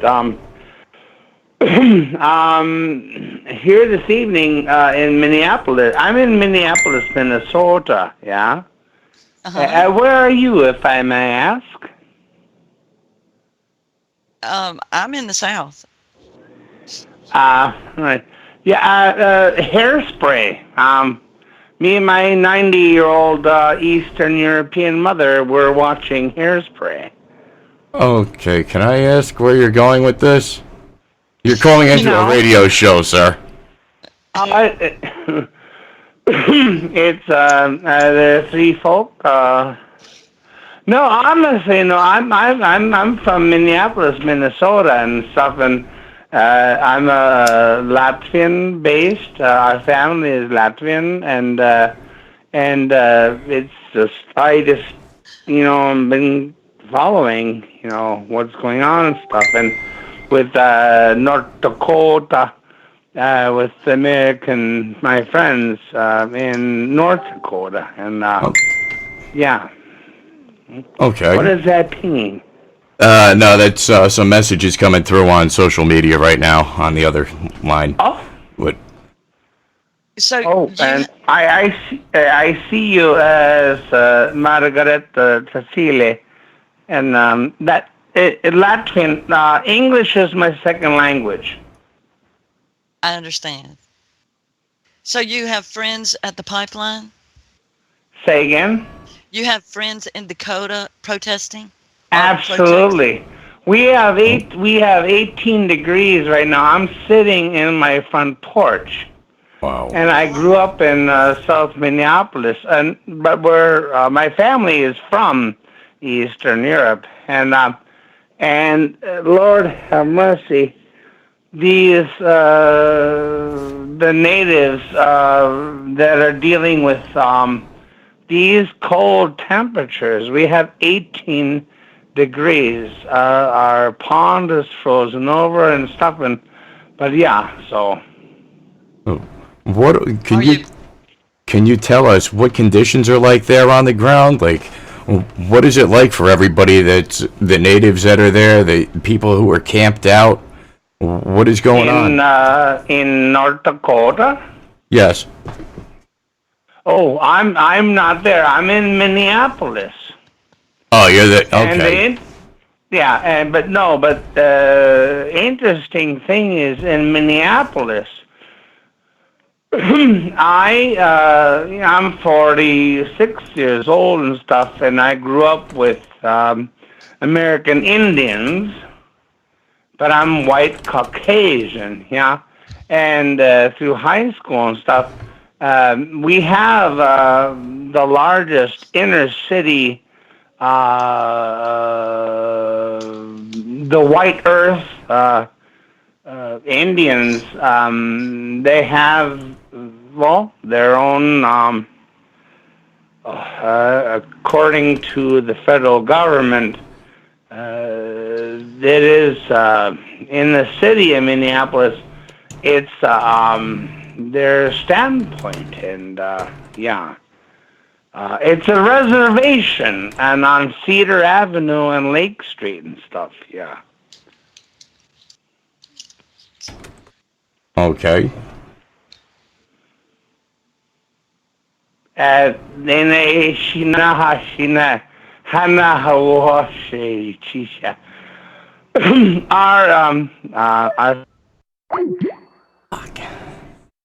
And I just lost Sil. I just disconnected that call.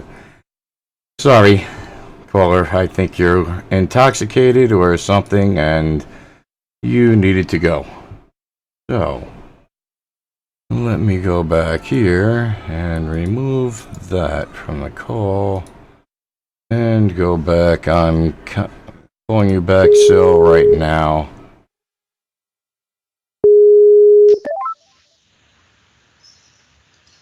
Okay, that was so much fun. Okay, yes. I'm no I clue. don't know. That's you brought him on. He said he came looking for you. That is all you. You can deal with. I don't know why. As long as you're the one bringing the loonies this time, it's okay. Where's Caleb when I need? Where's Tracy? Tracy, come on. Where are you? He's calling back. Well, He's calling back. I'm not gonna pick up on that. I think he's drunk or something. He's off his rocker, and he made absolutely no sense at all. I tried giving him a few shots, like, okay, where are you going? Like, what do you have to say? What are you calling about? And he's just ranting, and yeah. That was our first caller. I think it was very memorable. Oh, this is one definitely that we'll never kind of forget. I won't ever forget Margaret Cecily. I was like, huh?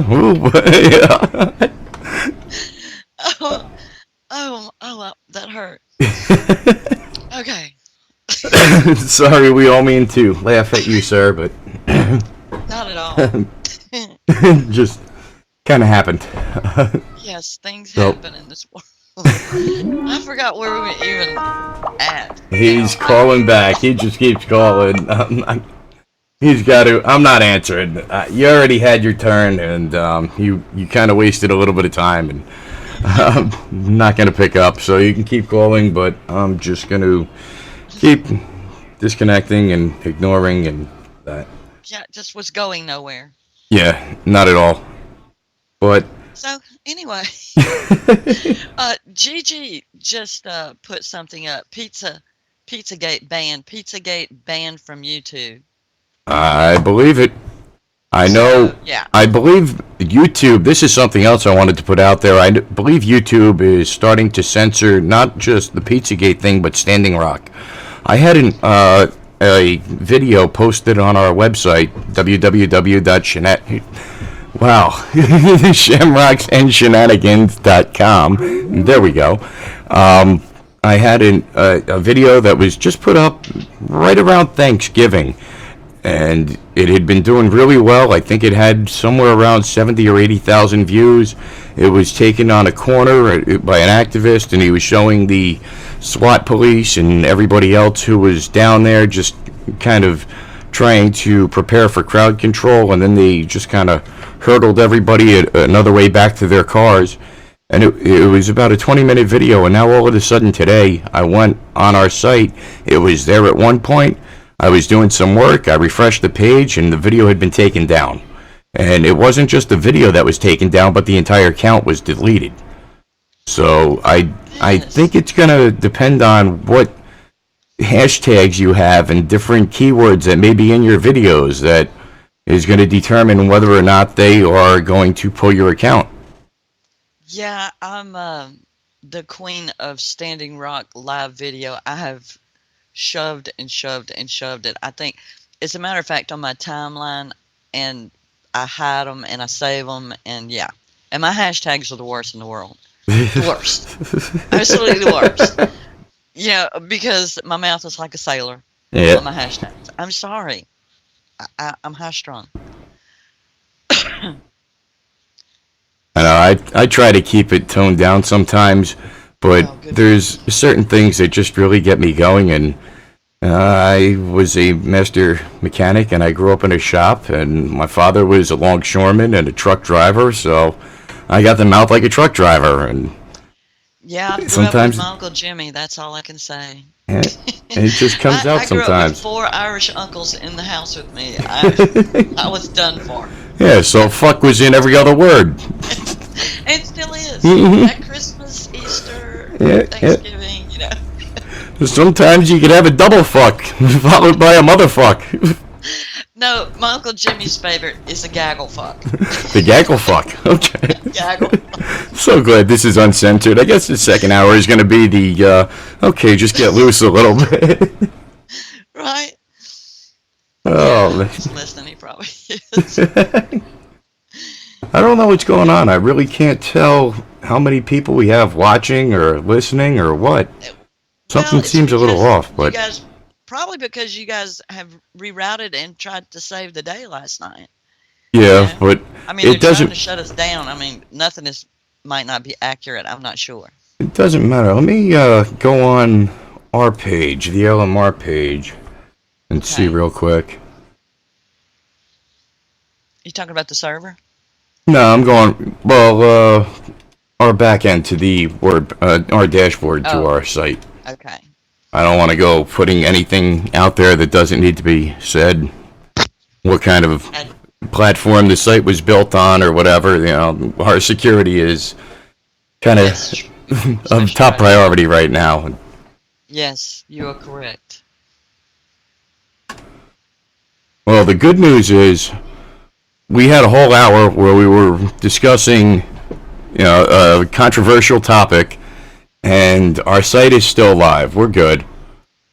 So I'm gonna see in the dashboard if I can see the analytical data.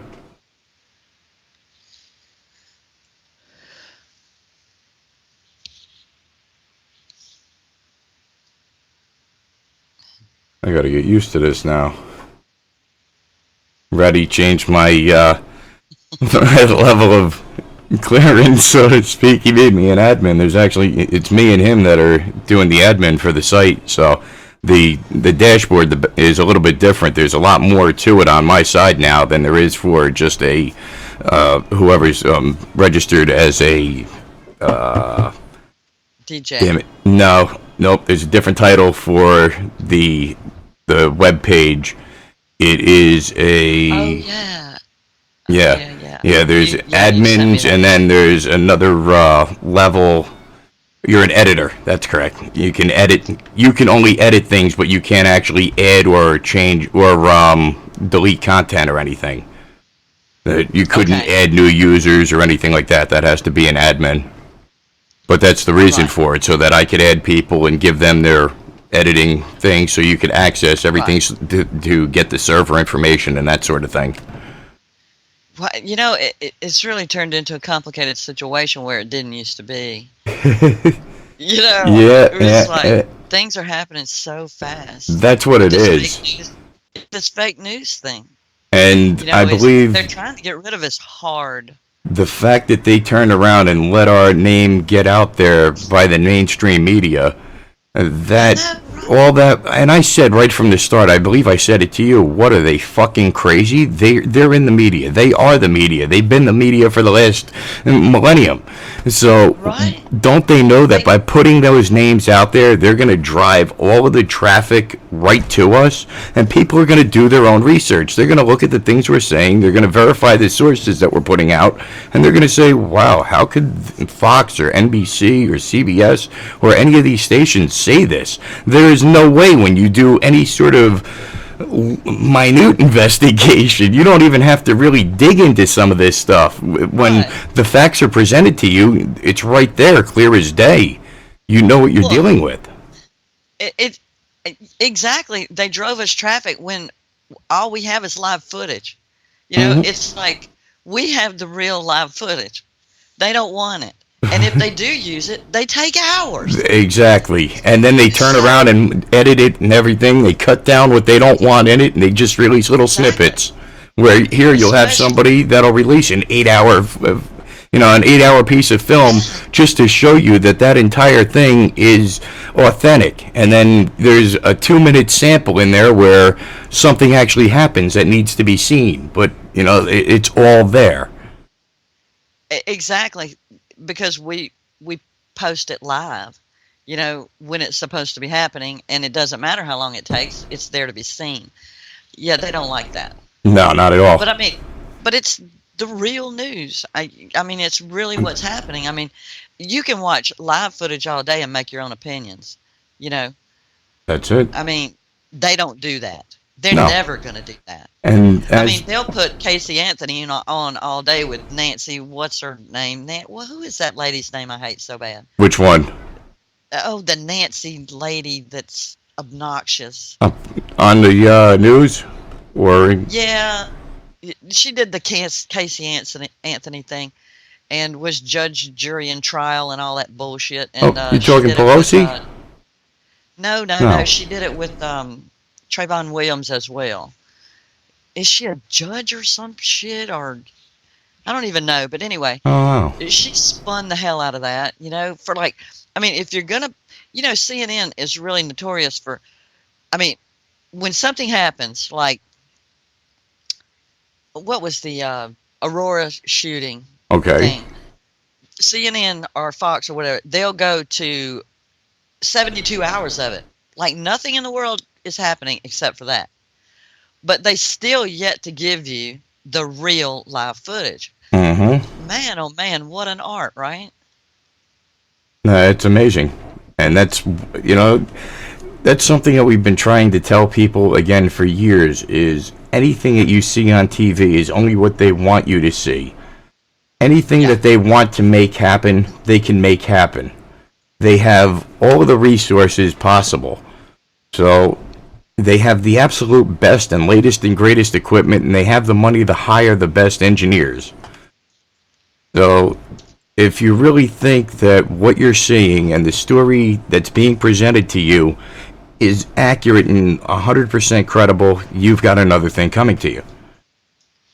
Absolutely. There might be 10% truth in a mainstream media story, and the rest is all covered in a bunch of bullshit that they want you to believe, and you're going to go ahead and believe it because that 10% sounds real or it relates to something that's really going on.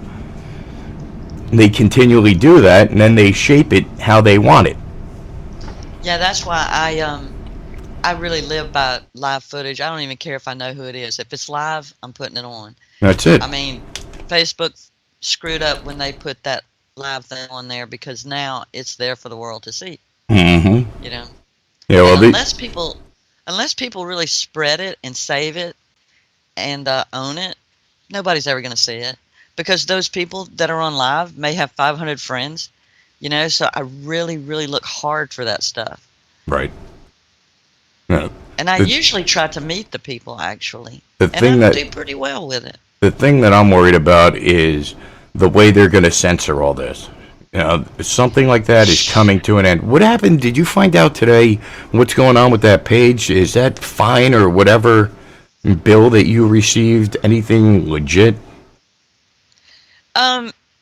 No. He said what happened was that he couldn't remember which page it was after all that. So, yeah, I messaged Chris. Speaking of which, when, I don't know why I feel the need to say this, when Christian was on, he mentioned the Titanic. Right. And all that. You know who clued me into that and who schooled me on it? Who's that, Chris? Yeah. Wow. Yeah. Yeah, he schooled me on that some months back, and I was like, oh, damn, Sam. Yeah, I actually learned a lot about the Titanic. I had a great interest in it when I was a child. And when I was about 12 years old, I would say, I ended up doing a whole report on it. I built a Revell model of the Titanic. I did, I still have it. I actually showed it to my son. It's at my mom's house. But it was a plastic Revell model, all painted and everything. It really resembled the Titanic almost 100%. And, I did a lot of research on it, did a report, and I was able to find some information that didn't really make sense. And I believe it was Alex Jones who said something about it years ago about how Rothschild had something to do with the Titanic being sunk because he wouldn't have been in power because of it. And it really made a lot of sense because that ship apparently had a lot of very famous, wealthy people and all of these jewels. It had this huge vault just for people to keep everything. It seems like the perfect thing to rob, and somebody could become a billionaire off of that. No kidding. It had the finest of everything, down to the china. Right down to the china. I was going to say right down to the floor, the carpets. The carpets in it were all imported. It was the finest materials available. It was supposed to be unsinkable. That's what fascinated me about that ship. It had special compartments designed in a way where all you had to do was get to the bulkhead, seal it off. It was the first ship of its kind to actually have sealed compartments. So Right, the way it filled up and cracked in half was amazing. amazing. That was planned, man. They prepared them. That ship was built for every possible imaginable disaster, and they still found a way to make it crumble and collapse and sink to the bottom of the ocean. I just I don't get it. I don't understand. And I've always been fascinated with it as well. It happened the day before my birthday, April 17th. wow. I don't forget that. But yeah, it was an amazing situation. People were so clueless back then, and to have the Federal Reserve even involved then, it baffles the mind. Mm-hmm. People. Baffles. That's because as long as we've been on a system where the government is borrowing some sort of money, it's been influenced by an outside cartel. And those are the people who determine the fate of countries. Yes, indeed. I wonder what's going to happen next. It really makes me wonder. I mean, with all of these people that are investigating this Pizzagate thing, I really think that something's going to happen where people are going to find doors being kicked in, electronic equipment being seized, and all of a sudden there's going to be all kinds of child pornography and other things found on their computer that shouldn't have been. Yeah, I keep waiting for that one bit of proof, accidentally that comes out and we jump on. You know what I'm saying? Because that's what's, yeah. Something that Christian had said before was, why isn't the FBI investigating this? And this is a question that I said a long time ago, or this is a question that I had an answer to a while ago. And that is because, as I said before, this involves people from every facet of life. The FBI is included in that. There are people from every single branch of government in every single walk of life, and a lot of it are the higher ups who are into this weird occultish lifestyle. And they believe, or they attribute a lot of their power and success to it. So the more that they rise, the more that they get into this. And it's really scary. Which, I was thinking, and I shouldn't say this on air, and I'm going to say very little, but you'll know what I'm talking about. I sent you some things about something that nobody knows, and I'm wondering if I should send that to Christian. I think that wouldn't be a bad idea. I hope. Can you look back and find it? Because you remember how hard it was for me to find. But it was a couple of documents, and I thought it, and I had never, I didn't know what to do with that. Yeah, I remember. That was definitely a while ago. I'm not going to do it now, but once we get off air, yeah. Yeah, but you know what I'm saying? I mean, if anybody could really dig into it. He would definitely be one of them because he has the resources, and if, like I said, or like you're saying, if he would be the one, because if he couldn't, he could turn around and pass it along to somebody who would. And hopefully it would be somebody who wouldn't bury it. Yeah, and I'm not really sure about it, but it looks pretty real. Yeah, I agree with you on that. So I don't think it needs to sit there. Just me. Just me. I know what you're saying. I actually saved that. If you know what I'm. Oh, good. That was like 25 something. Yeah. You're talking the big file, if you remember. It was a big file, I think, or a link that you had shared.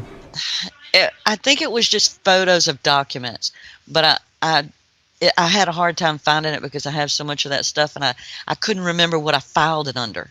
But I finally hit on it, and I know you got at least 2 or 3 of them. I got to check back then, because what I was thinking of something different that you had told me to sit on, something that was passed on to you, and it was... It could be. I don't know. But we'll talk about it when we're not on air. Yeah, that works. Okay. I'm not ready to die today. I'm not even worried about it. They can come in, and the first thing I'm doing is shutting my computer off, and good luck to them getting back into it. All I have to say is every single one of my hard drives is encrypted. And it's military. Right about that. It's military grade encryption, so I'm shutting it off. And unless they know about 17 different fucking passwords, they are not getting in. It's a process for me to start my computer back up. My hard drives go from A to M. A to M. Most people have to figure out what file they want to put stuff in. I have to think of which hard drive. So, you know, I love encryption, and I know what I've researched it enough to know what I'm doing, and you can go ahead and try and get access to it, but all you're going to end up doing in the long run is wiping out my hard drives. You're not going to get anything that's recoverable off of it. So good fucking luck. It's a good thing that somebody in the family has sense. What's that? That's all I'm saying. Oh, what do you mean with me? Yeah. Yeah, no, I don't mess around. I've had a couple close calls. I've been hacked a couple times, and then I started at least learning how to prevent it. And, you know, I really started learning about security and encryption and everything. And that's like last night. Once we determined what was going on with the site, I said, whoa, I know what we have to do. And Reddy's like, well, why would that work? And I was like, because blah, blah, blah, blah, blah. And he was like, oh, yeah, duh. You know, he was like, okay, go ahead. It's all on you. I'm going to give you access in a couple minutes, and you can take care of that. Like, okay. Yeah, I'm so lucky to have you guys for, like, real. I can't do all this without you guys. It's a great team. Rademacher. He's an awesome guy. Like, pulled me out of so many damn fires. He is my brother. I could see that. From another mother. He is awesome, man. My heart goes out to him. I know everything that he's facing, and you know he's really trying to live the true volunteerist lifestyle. And you know he's gone as off the grid as he possibly can. He has a sick wife, and he doesn't work for the corporation anymore. Everything that he does is a cash basis. He tries to avoid the taxes as much as he can, and you know that takes a lot. He's self-employed, so he's working from job to job to job, and he doesn't know when that next meal or paycheck is coming in.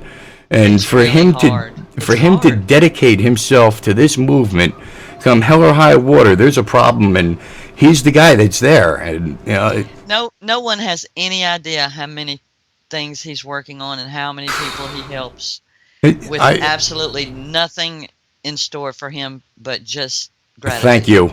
That's it. You know? Just a thank you. You know, he's one of these people where, like Christian was talking about before, if you have a gift, go ahead and apply that gift in any way you can. If you can make money from it, make money from it. But if you can give back a little bit and donate a little bit of your gift to somebody who can use it to help advance this cause, then it's shame on you if you don't. Rademacher should get Man of the Year for that. Sorry. He's right there. He's all that in a bag of chips as far as I'm concerned. My mom says that. He's awesome, man. I love him like a brother. Yeah. I've gotten to know him a little bit. Not to put too much on him. Yeah, okay. Whatever. That was funny. I turned around, I told him yesterday, don't give me access. That way I can tell Sil it's above my pay grade. I know it, right? You know, he loves me. He's awesome. We're like peas and carrots. So, what happened to Tracy tonight? That's what I want to know. She got stuck at an office Christmas party. Oh yeah, she got stuck at an office Christmas party, just where I wouldn't want to be. She really did. She sent me a sad face. She said, I'm stuck, sad face. Yeah. She would much rather do this. She would much rather do this, though. Yeah, that is true. She's another one. She's diehard. She is. She had to take care of herself for a little while, and she's back, and she's full force, man. God bless her. She sang the damn national anthem at Paw Fest, by God. That was awesome. I saw the video of that. She really did an amazing job. I know. I love her. You know what? Honestly, histrionics again, because that's how I roll. Tracy was one of the first people in the movement that I met. Okay. She was the first person, like of the, you know, of the movement. Celebrarians. Mm-hmm.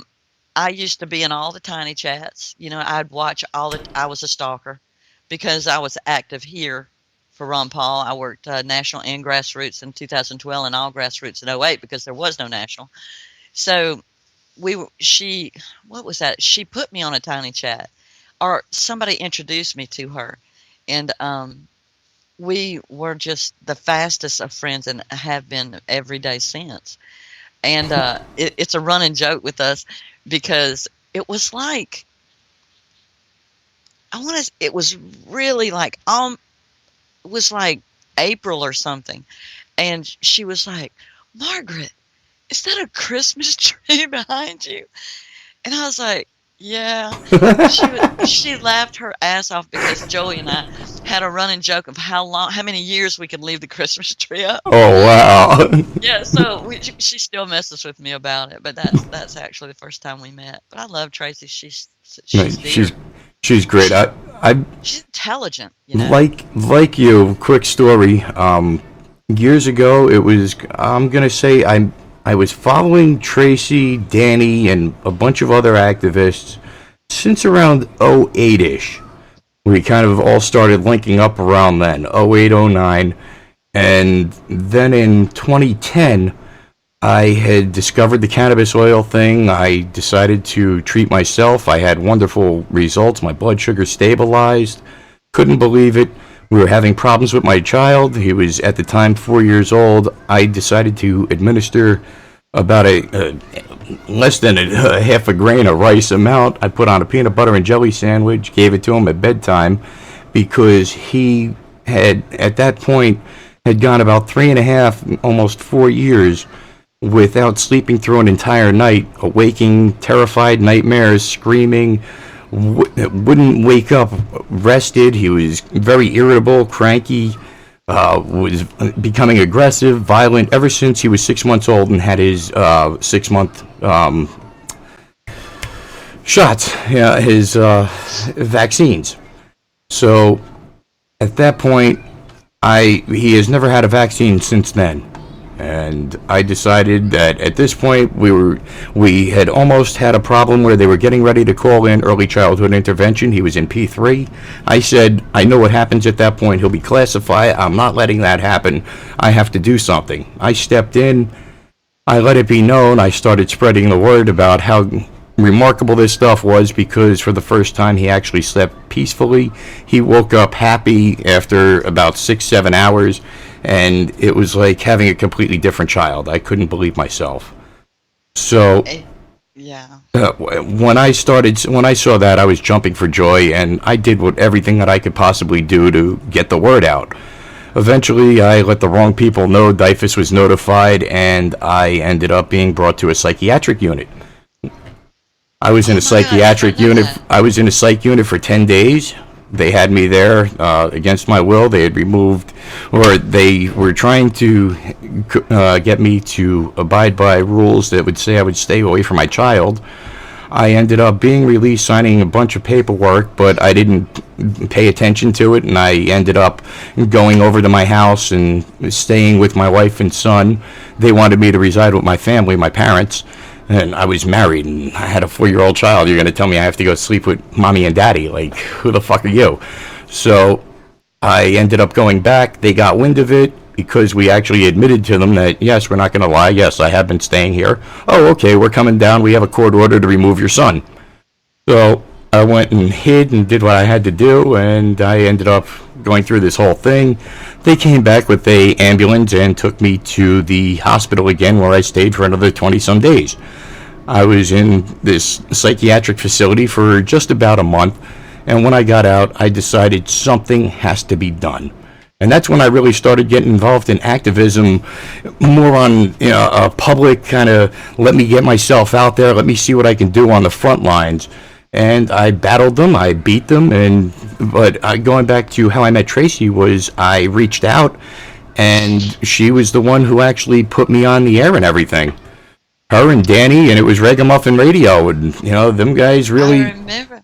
I remember Ragamuffin Radio. Yep. I did not know that. Yep, they really put me out and let me get on the air, and it was after I had met her. Danny, I got blessed. I met everybody at Liberty Fest. I forget whether it was 2 or 3 or something in New York City.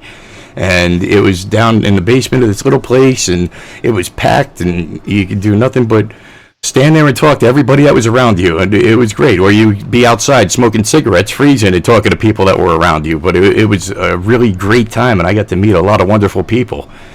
That is such a great testimonial for what we need to get back to. Absolutely. You know, I mean, that's the roots that this movement was about. I don't know you, but if you have something that really is off and you need a little bit of help, I'm going to do what I can do to help you out, get your message out, and really try and bring some sort of unity to this and make you feel like family, because that's where we lost our roots as a country. We used to be very family oriented, and we are not anymore. We are me oriented, and that's just a shame. It really is. You know, Gigi, I'm sure you know her story, but she got involved for many of the same reasons you did, except for she lost her daughter. Right, I know. You know. So the system is very horrible. When Gigi gets upset, she has fucking good reason to be upset. Absolutely. So.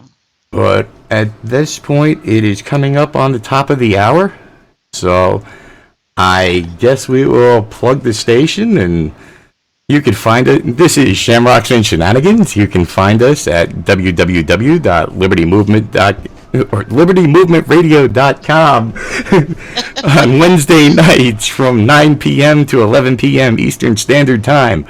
You can also check us out on our website at www.shamrocksandshenanigans.com. You can also find us on Facebook at www.facebook.com/SAS on LMR. That's it. And yes, we are on YouTube. There is a link and channel stuff all down below. Please, if you like what you see, hit that and subscribe button, share these videos, and get them out there for people. And I think that's about it. Wow, you did really good. I'm just going to throw one out there. LibertyDocumentary.com. We're still working on the documentary of histrionics, and we want to go forward and with the present, past, present, and future. You guys look it up on Facebook. There's a Facebook page. LibertyDocumentary.com is the web. It's really important to a lot of us that spent so much time and heart. So, yay. Awesome.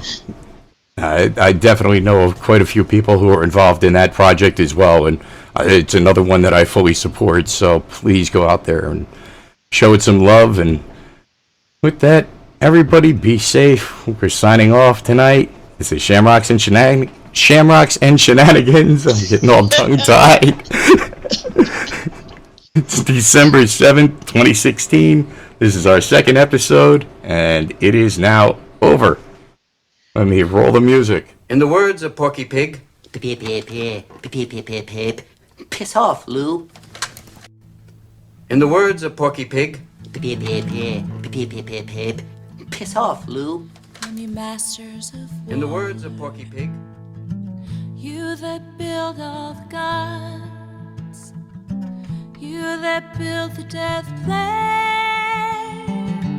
you that build all the bombs, you that hide behind walls,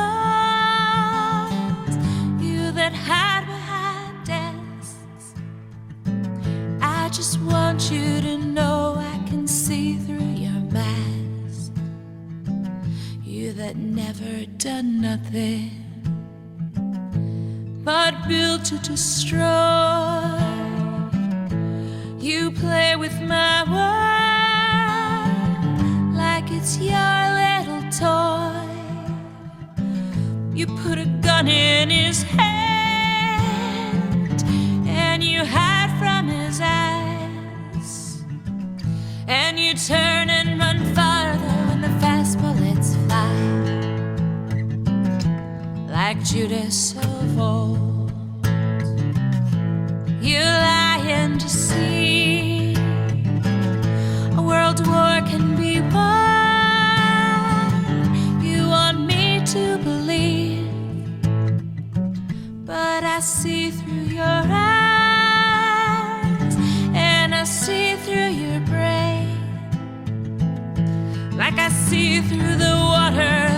runs down my drain. You fasten all the triggers for the others to fire. Then you sit back and watch when the death count gets higher. You hide in your mansion as young people's blood flows out of their bodies and is buried in the mud. You've thrown the worst fear that can never be heard. Fear to bring children into the world, for threatening my baby, unborn and unnamed. You ain't worth the blood that runs in your veins. How much do I know to talk out of turn? You might say that I'm young, you might say I'm unlearned, but there's one thing I know, though I'm younger than you, that even Jesus would never forgive what you do. Let me ask you one question. Is your money that good? Will it buy you forgiveness? Do you think that it could? And I think you will find when your death takes its toll, all the money you made will never buy back your soul. And I hope that you die, and your death will come soon. I will follow your casket on a pale afternoon, and I'll watch while you're lowered down into your deathbed, and I'll stand over your grave till I'm sure that you're dead. Happy holidays from Tatiana Moroz and all your friends here at LibertyMovementRadio.com.